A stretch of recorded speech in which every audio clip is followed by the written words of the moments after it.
The crimes against immigrants inside the United States continue to climb, and what has happened now is a very important legal ruling.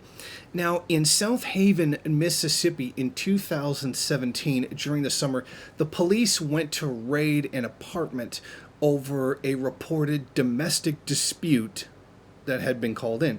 Now, the police went to the wrong apartment, as they are now frequently doing. Now, they ended up killing the man who lived inside the apartment, the wrong apartment. So essentially, a person was killed over nothing more than absolute and complete police incompetence. Now, the man was the 41-year-old Ishmael Lopez. Now, of course, something like this will end up before the courts, as they did. The defense for the police was accepted by the jury and the court that the killing of this innocent man wasn't illegal because he wasn't a U.S. citizen. He was an undocumented immigrant.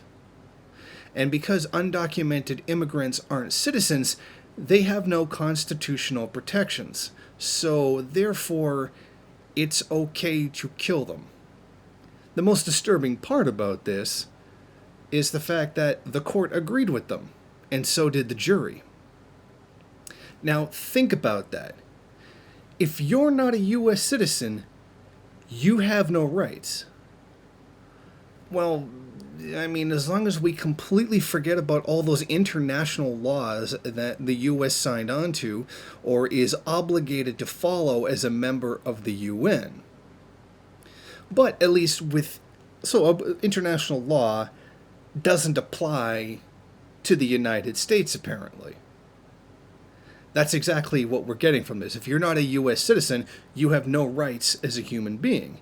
Now, compare this to the foreign policy of the United States, particularly with the constant invasions and murderings of other countries, bombings of wedding parties inside of various Middle East countries that the U.S. is at war with, the war crimes that are carried out when the U.S. sells weapons to governments that are known to commit these kinds of human rights abuses.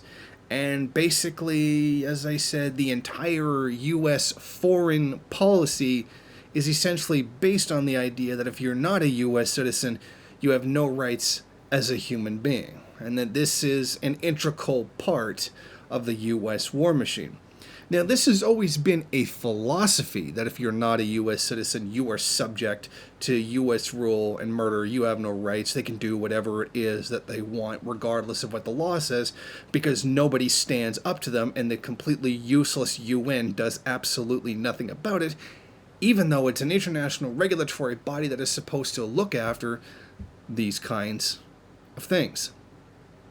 So this is kind of what I've been talking about in terms of imperialism. It seems that the justification for it, not the cause of it, that being late stage capitalism or the imperialist age of capitalism being the cause for imperialism, but that the justification for it, that if you live outside of the United States, you're not a person. You are lesser. You are not as good as someone who lives inside the United States. And thus, since that's the case, since you're not covered by the Constitution, which is the most highly evolved sense of rights that has ever been created, at least in the eyes of Americans, then you don't have any at all. And you're entirely subhuman in their eyes. And I think that's exactly what we're looking at in this situation. And it's very frightening that this is the way the United States acts. If you're not one of them, you're not even human.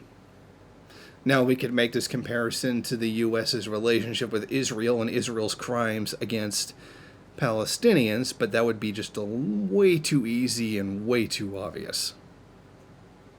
So, once again, the U.S. has shown that in essentially codified law, if you are not an American citizen, you don't have any rights as a human being. You're not even a human being in their eyes.